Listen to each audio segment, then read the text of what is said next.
Students, I am Archana from RM Academy। आज हम पढ़ने वाले हैं मेटलिक। ओके, ठीक है। मेटलिक, नॉन मेटलिक कैरेक्टर, इतना कवर करेंगे। और एक टॉपिक यहाँ नीचे है जैसे that is called as a gradation in a hydrogen fabric. तो इसको कंप्लीट करने से पहले हम थोड़ा पिछला देखेंगे कि हम लोगों ने क्या क्या कवर किया था। बस ओरली यहाँ पे मतलब हम लोगों ने क्या कवर किया था, modern periodic table and electronic configuration, ये हम लोगों ने देखा था। और ये हम लोगों ने कवर किया था ग्रुप एंड इलेक्ट्रॉनिक कॉन्फ़िगरेशन की, मतलब ग्रुप्स में क्या होते हैं, सिमिलरिटी शो करते हैं। उनकी जो लास्ट ऑर्बिट में एलिमेंट्स होते हैं वो सिमिलर होते हैं। बट जो पीरियड था उसमें हम लोगों ने देखा था कि मतलब सेल्स तो वही रहती हैं, बस उसमें इलेक्ट्रॉन क्या होते हैं, 1 by 1 करके इंक्रीज होते हैं। और हम लोगों ने मॉडर्न पीरियोडिक टेबल के बारे में थोड़ा सा पढ़ा था। और पीरियड एंड इलेक्ट्रॉनिक कॉन्फ़िगरेशन, मतलब पीरियड्स में कैसे होता है और उनका इलेक्ट्रॉनिक कॉन्फ़िगरेशन क्या था। और हम लोगों ने पढ़ा था periodic trend in a modern periodic table, और वैलेंसी के बारे में पढ़ा था कि मतलब जो एलिमेंट्स होते हैं उनकी लास्ट ऑर्बिट में, मतलब लास्ट ऑर्बिट में कितने एलिमेंट हैं वो मतलब उनकी वैलेंसी होती है किसी भी एलिमेंट की, मैंने बताया था आप लोगों को। और मैंने एटॉमिक साइज बताया था कि मतलब न्यूक्लियस से लेके जो लास्ट ऑर्बिट होती है उन दोनों के बीच का जो डिस्टेंस होता है वो एटॉमिक रेडियस होता है, ये हम लोगों ने देखा था। और उसकी यूनिट क्या होती है, पिकोमीटर। और ये क्या होती है, सबसे स्मॉलेस्ट यूनिट होती है नैनोमीटर से भी। तो इतना हम लोगों ने कवर किया था। अगर आप लोगों को इसके बारे में और अच्छे से बेहतर तरीके से जानना है तो उसके लिए आप लोग पहले पिछला वीडियो देखिए, फिर उसके बाद आप लोग ये वाला वीडियो देखिए, तो आप लोगों को अच्छी तरह समझ में आएगा कि हम लोगों ने कंटिन्यू मतलब कैसे कवर किया था पिछला टॉपिक। तो आज का टॉपिक स्टार्ट करते हैं, ठीक है। Metallic, non metallic character. अभी हम जानेंगे कि मेटलिक कैरेक्टर क्या होता है और नॉन मेटलिक कैरेक्टर क्या होता है। तो स्टार्ट करते हैं। It is seen that metallic element like sodium, magnesium are toward the left। ये हम लोग मॉडर्न पीरियोडिक टेबल में चेक करते हैं। इसने क्या बोला, जो मेटल्स होते हैं मतलब जो हमारे मेटल्स है जैसे that is called as a sodium and magnesium, वो क्या होते हैं लेफ्ट साइड में। यहाँ पे अगर हम मॉडर्न पीरियोडिक टेबल में देखें तो सोडियम और जो मैग्नीशियम है वो लेफ्ट हैंड साइड में ही है, और ये क्या है, मेटल्स है। खराब कर दिए क्या कर रहे हैं।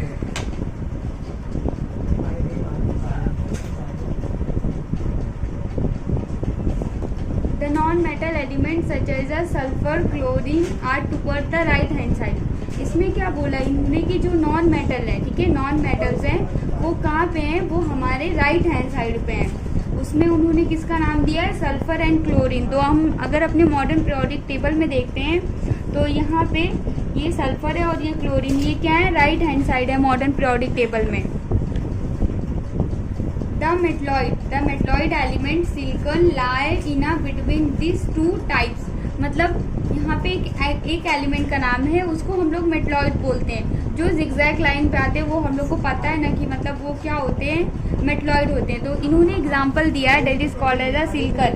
सिलिकन कहाँ पे, यहाँ पे ये क्या है, ये जिगजैग लाइन के, देखो यहाँ से जिगजैग लाइन है उसके ऊपर है, तो ये क्या है, मेटलॉइड है। इसका नाम क्या है, silicon. A similar pattern is also observed in other period। अगर हम ऐसे ही कंसिडर करेंगे जैसे कि मतलब हम लोगों ने थर्ड पीरियड देखा ना अभी, तो ऐसे ही फोर्थ पीरियड में, फिफ्थ पीरियड में भी जाएंगे तो हम लोग को ऐसे ही सिमिलरिटीज दिखेंगी उनमें भी। It is seen that the zigzag line separate the metal from non-metal in the periodic table। ये zigzag line जो पास होती है यहाँ से, ये मेटल को लेफ्ट हैंड साइड करती है और जो हमारे नॉन मेटल होते हैं उसको राइट हैंड साइड करती है, ठीक है। ये जिगजैग लाइन दोनों को डिवाइड करती है। ये हम लोग को मतलब मॉडर्न पीरियोडिक टेबल में इजीली ऑब्जर्व हो जाता है। Element appear to have arrange in such way metal are left side of the line, non metal on the right hand side. Okay, non metal are right on the side and metalloid along with the border of the slide. इसमें इन्होंने क्या बोला कि जो metals होते हैं वो हमारे लेफ्ट हैंड साइड होते हैं और जो नॉन मेटल होते हैं वो राइट हैंड साइड होते हैं, और जो मेटलॉइड होते हैं वो जिगजैग लाइन के ऊपर आते हैं। इन्होंने इसमें यही बोला है। और फिर अभी ये क्या बोलते हैं, हाउ डिड दिस हैपन। अभी ये कैसे होता है, इसका जो आंसर है हम लोग को इस पैरा में मिलेगा, इसलिए कंटिन्यू करते हैं। Let us compare the characteristic of chemical properties of metal and non metal. अभी हम उनकी जो केमिकल प्रॉपर्टीज है उनको कंपेयर करेंगे, किसको, मेटल और नॉन मेटल को। It is seen from chemical formula of a simple ionic compound that is cation in them is form by the metal. ठीक है, ये क्या बोलते हैं कि अगर इनका आयनिक कंपाउंड देखेंगे तो जो केटायन मतलब क्या होता है, पॉजिटिव चार्ज। ठीक है, वो पॉजिटिव चार्ज कौन फॉर्म करता है, मेटल। वो कहाँ लाई करते हैं, लेफ्ट हैंड साइड पे। ठीक है, मेटल क्या करते हैं, पॉजिटिव चार्ज फॉर्म करते हैं।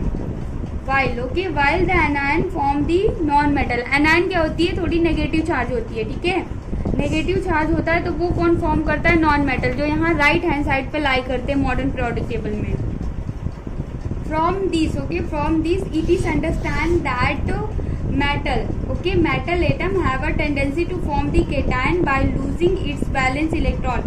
इससे हमें ये पता चलता है जो मेटल्स होते हैं उनकी जो लास्ट ऑर्बिट होती है, उनके अंदर जो मतलब बैलेंस इलेक्ट्रॉन होते हैं, उनके अंदर टेंडेंसी मतलब उनकी कैपेसिटी होती है कि वो उसको लूज करके केटायन फॉर्म कर सके।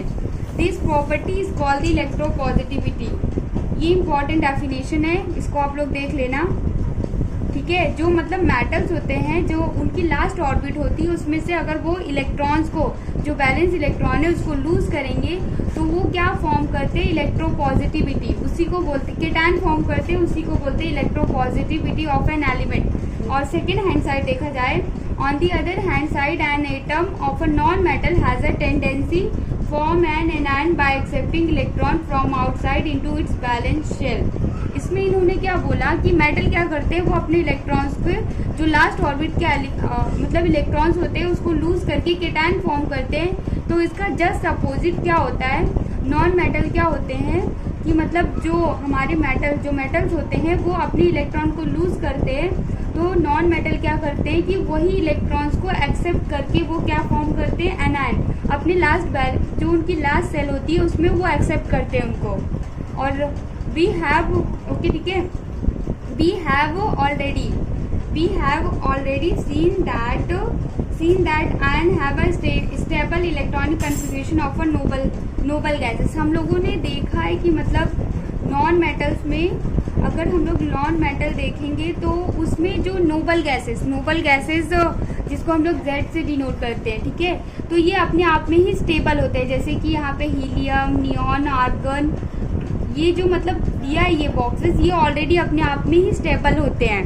इनको मतलब ना लेने की ज़रूरत पड़ती है इलेक्ट्रॉन्स को, ना देने की ज़रूरत पड़ती है, अपने आप में ही स्टेबल होते हैं। How is the availability of lose और accept electron in the valence shell determine. ये कैसे मतलब अपने इलेक्ट्रॉन को डोनेट करते हैं और एक्सेप्ट करते हैं, आप ये देखेंगे। ऑल द इलेक्ट्रॉन, ओके ठीक है, all the electron in any atom are held by attractive force exerted on them the positive charge on a nucleus. मतलब जितने भी मतलब कोई भी अगर एटम ले लेते हैं तो अगर उनके वो जो होता है, उनके जो न्यूक्लियस होती है उनके अंदर पॉजिटिव चार्ज होती है, वो एक्सर्ट करते हैं न्यूक्लियस से। ठीक है, electron in the inner shell lie between the valence shell and nucleus. जो इलेक्ट्रॉन्स होते हैं वो उनकी बैलेंस शेल और इनर साइड के सेल्स में होते हैं। ठीक है, बिकॉज ऑफ देयर प्रेजेंस, उनके प्रेजेंट होने की वजह से, because of their present effective nuclear charge are exerting an attractive force on a balanced electron is somewhat less than the actual nuclear charge। ये क्या करते हैं, जो लास्ट ऑर्बिट में बैलेंस इलेक्ट्रॉन होते हैं वो क्या करते हैं, वो भी फोर्स एक्सर्ट करते हैं। ठीक है, और जो इनर साइड में मतलब जो एटम होता है उसके अंदर भी पॉजिटिव चार्ज होता है, वो भी एक्सर्ट करते हैं। तो जो इफेक्टिव न्यूक्लियर चार्ज वहाँ पे जनरेट होता है तो वो अपने साइड क्या करते हैं, जो इलेक्ट्रॉन्स होते हैं उसको अट्रैक्ट करते हैं। दस the number of balance electron in a metal in a small, ठीक है, दस the number of balance electron in a metal is small, in a small 1 2 3।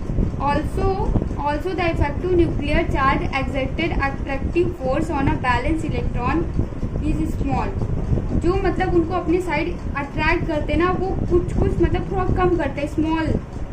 As a combined effect of this two factor metal have a tendency to lose valence electron to form cation having a stable noble gas configuration, okay, noble gas configuration, this tendency of element called electropositivity is the metallic character of an element.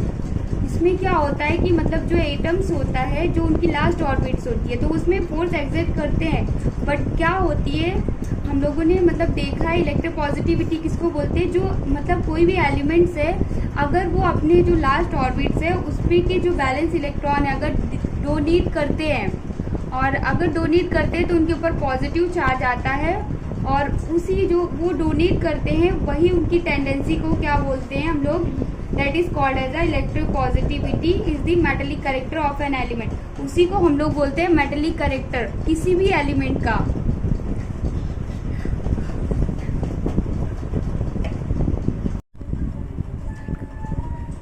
The periodic trend in a metallic character of an element is clearly understood from their position in the modern periodic table। जो मतलब elements का जो metallic character है वो हम लोगों को जो मॉडर्न पीरियोडिक टेबल है वो उनकी पोजीशन के थ्रू हम लोग को ऑलरेडी समझ में आता है, ठीक है। Let us first consider the metallic character of an element belonging to the same group. While going down a group a new shell get added. अगर हम मतलब जैसे कि ग्रुप्स है, ग्रुप के साइड में जैसे कि यहाँ से हमारा ग्रुप का है मॉडर्न पीरियोडिक टेबल में ये, ठीक है। अगर हम यहाँ से 1 बाय 1 करके अगर ऐसे नीचे जाते हैं तो उसमें क्या होती है, एक न्यू शेल ऐड होती है 1 बाय 1, ठीक है, resulting and increasing the distance between the nucleus and the valence electron. इसमें क्या बोला इन्होंने कि मतलब अगर न्यू सेल ऐड होती है 1 बाय 1 करके, अगर हम नीचे की तरफ जाएंगे तो न्यू सेल ऐड होगी, तो जो न्यूक्लियस और जो आउटर मोस्ट सेल है जिस उसमें जो बैलेंस इलेक्ट्रॉन है उन दोनों के बीच का जो डिस्टेंस है क्या हो जाएगा, इंक्रीज हो जाएगा। This result the lowering the effective nuclear charge and thereby lowering the attractive force on a valence electron. उससे क्या होगा कि मतलब जैसे कि अगर डिस्टेंस बढ़ गया तो उनके ऊपर जो मतलब इफेक्टिव जो चार्ज है न्यूक्लियर का वो क्या होगा कि मतलब अट्रैक्ट करना थोड़ा कम हो जाएगा। The periodic trend in the metallic character of an element is clearly understood their position in the modern periodic table. जो मतलब हमारा पीरियोडिक ट्रेंड है उनका मेटलिक जो कैरेक्टर है एलिमेंट्स का, वो हम लोग को अपने ये जो मॉडर्न पीरियोडिक टेबल है उनकी पोजीशन के थ्रू समझ में आता है। Let us first consider the metallic character of an element belonging to the same group. While going down a group, new shell get added.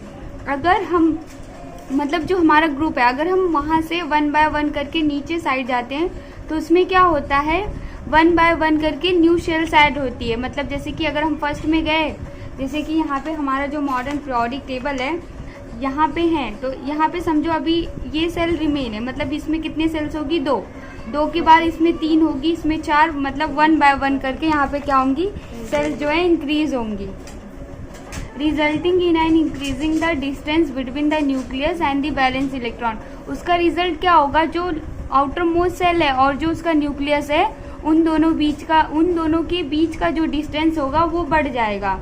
This result is lowering the effective nuclear charge and thereby lowering the attractive force on a valence electron. उससे क्या होगा कि जब उन दोनों के बीच का distance बढ़ जाएगा, जो इफेक्टिव न्यूक्लियर चार्ज है उन दोनों का जो अट्रैक्शन है वो भी मतलब लूज हो जाएगा, मतलब कम हो जाएगा, रिड्यूस हो जाएगा। As a result of this tendency of an atom to lose electron increases. इस टेंडेंसी की वजह से जो मतलब इलेक्ट्रॉन्स होते हैं वो उनकी जो ये टेंडेंसी है इलेक्ट्रॉन को लूज करने की वो बढ़ जाती है। Also the penultimate shell become the outermost shell on losing valence electron. अगर जो हमारी लास्ट ऑर्बिट है उसने अगर मतलब अपने जो इलेक्ट्रॉन्स है उसको लूज कर दिया, तो जब लूज कर देंगे तो जो वो उसकी पीछे वाली सेल है वो आउटर मोस्ट सेल लगने लगती है। The penultimate shell is complete octet, और जो उनका ऑक्टेट होता है वो कंप्लीट हो जाता है। Therefore the result of cation has special stability due to this tendency of the atom to lose electron increase further. इसकी वजह से जो मतलब इलेक्ट्रॉन्स मतलब केटायन फॉर्म करते हैं वो लोग अगर अपने इलेक्ट्रॉन को लूज करेंगे तो केटायन मतलब पॉजिटिव चार्ज उन दोनों के बीच का बढ़ जाता है। वो अगर अपने इलेक्ट्रॉन को लूज करेंगे तो उनके अंदर केटायन फॉर्म होगा, उससे वो स्टेबल हो जाते। तो ये इस टेंडेंसी की वजह से क्या होता है कि उनको इलेक्ट्रॉन लूज करने की जो टेंडेंसी है वो बढ़ जाती है। The metallic character of an element is the tendency of loose electron. जो मेटलिक कैरेक्टर होता है उससे क्या होता है, उनका जो कैरेक्टर मतलब उनकी जो क्वालिटीज होती है, उनकी टेंडेंसी ही होती है कि अपने इलेक्ट्रॉन को लूज करना। Therefore the following trend is observed। यहाँ पे मतलब एक डेफिनेशन दी है, देखते हैं। The metallic character of an element increase while going down on a group. अगर हम डाउन मतलब जो ग्रुप है उसमें अगर नीचे की तरफ जाएंगे 1 by 1 तो उससे क्या होगा कि जो उनका मेटलिक कैरेक्टर है वो बढ़ जाएगा। While going left to right within a period the outermost cell remain same। मतलब क्या बोल रहा है ये कि अगर हम लोग लेफ्ट से राइट मतलब यहाँ से अगर इस तरफ राइट साइड जाएंगे कहाँ पे, पीरियड में, तो क्या होगा, इसका जो आउटर मोस्ट सेल है वो सेम ही रहेगा। इसमें हम लोग ने ग्रुप में देखा कि जो सेल्स हैं वो बढ़ रहे हैं, बट इसमें क्या हो रहा है कि मतलब ग्रुप्स में जो आउटर मोस्ट सेल है वो सेम ही है, उसमें कुछ चेंजेस भी नहीं हो रहा है। However, the positive charge on a nucleus goes on increasing while the atomic radius goes on decreasing and thus the effective nuclear charge goes on increasing। इससे क्या हो रहा है कि मतलब अगर जब सेल है वो उसके अंदर मतलब न्यू सेल नहीं ऐड हो रही है, वही सेम सेल है, उसमें इलेक्ट्रॉन्स क्या हो रहे हैं, वो बढ़ रहे हैं, उसकी वजह से उसमें जो पॉजिटिव चार्ज है वो इंक्रीज हो रहे हैं और जो उनके मतलब आउटर मोस्ट सेल और जो हमारा न्यूक्लियस है उसके बीच का जो डिस्टेंस होता है उसी को रेडियस बोलते हैं, वो क्या हो रहा है, डिक्रीज हो रहा है और इफेक्टिव न्यूक्लियर चार्ज बढ़ रही है। As a result of this tendency of atom to lose electron decrease within a period from left to right. Okay, ठीक है। अगर देखेंगे तो इससे क्या होगा कि जो बैलेंस इलेक्ट्रॉन की जो टेंडेंसी है कि लूज करने की वो कम हो जाती है अगर हम लेफ्ट से राइट पीरियड के साइड जाएंगे।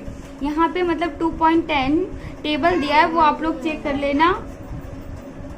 The two factor namely the increasing nuclear charge and decreasing atomic radius as we go left to right within a period are responsible for increasing the effective nuclear charge. यहाँ पे मतलब दो factors है, अगर क्या है the increasing nuclear charge, अगर nuclear charge बढ़ रहा है, and decreasing the atomic radius, अगर उसका रेडियस जो है कम हो रहा है, अगर हम लेफ्ट से राइट की तरफ जाएंगे पीरियड में, ये रिस्पॉन्सिबल है इफेक्टिव न्यूक्लियर चार्ज मतलब क्या होता है, उससे बढ़ जाता है। Therefore the valence electron are held the greater and greater attractive force. This is called the electronegativity of an atom. उससे क्या होता है कि जो बैलेंस इलेक्ट्रॉन है वो मतलब क्या करते हैं, अब जो इनर साइड के वो अपनी तरफ उनको अट्रैक्ट करते हैं, उसके वजह से जो मतलब उन दोनों के बीच का आउटर मोस्ट सेल और जो एटम है उन दोनों के बीच का जो डिस्टेंस है वो कम हो जाता है और इसी उसकी वजह से जो उनको लूजिंग मतलब जो अपने इलेक्ट्रॉन को वो डोनेट करने की जो कैपेसिटी है वो कम हो जाती है और इसी को बोलते हैं electronegativity of an atom. Due to increasing the electronegativity from left to right within a period, the availability of an atom to become anion by accepting outside electron goes on increasing. This tendency of an element to form anion or electronegativity is the metallic character of an element.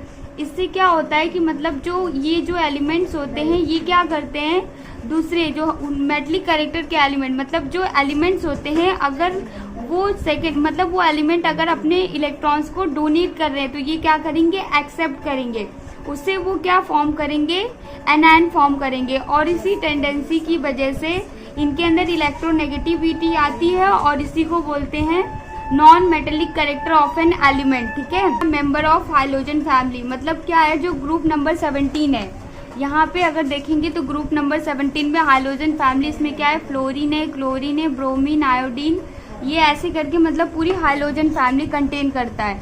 All of them have a general formula X2 मतलब इन लोगों का एक general formula है that is X2। ठीक है, a gradation is observe in their physical state down the group. ये जो उनका मतलब उसमें ग्रेडेशन ऑब्जर्व की जाती है उनके फिजिकल स्टेट में, अगर हम डाउन जाते हैं मतलब डाउन की तरफ मतलब 1 by 1 करके नीचे जाते हैं ग्रुप में। Thus the fluorine F2 and chlorine Cl2 and gaseous bromine Br2 is a liquid while iodine I2 is a solid। ठीक है, अभी ये देखते हैं, read the following references book from your library. मतलब आप लोगों के आसपास कोई लाइब्रेरी है तो आप लोग वहां से जाके अंडरस्टैंडिंग द केमिस्ट्री CNRO, मतलब ये बुक्स को स्टडी करके आप मतलब और अच्छे से बेहतर जान सकोगे। इसलिए यहाँ पे कुछ बुक्स के बारे में नाम दिया है। द पीरियोडिक टेबल बुक, जो हमारा पीरियोडिक टेबल है इसमें उसके बारे में भी दिया है। A visual encyclopedia of an element, वहाँ पे एक इंसाइक्लोपीडिया है जो मतलब आपको हेल्प करेगा पीरियोडिक टेबल की जो बुक है उसको अच्छे से समझने में। तो अभी ये चैप्टर यहाँ पे एंड होता है।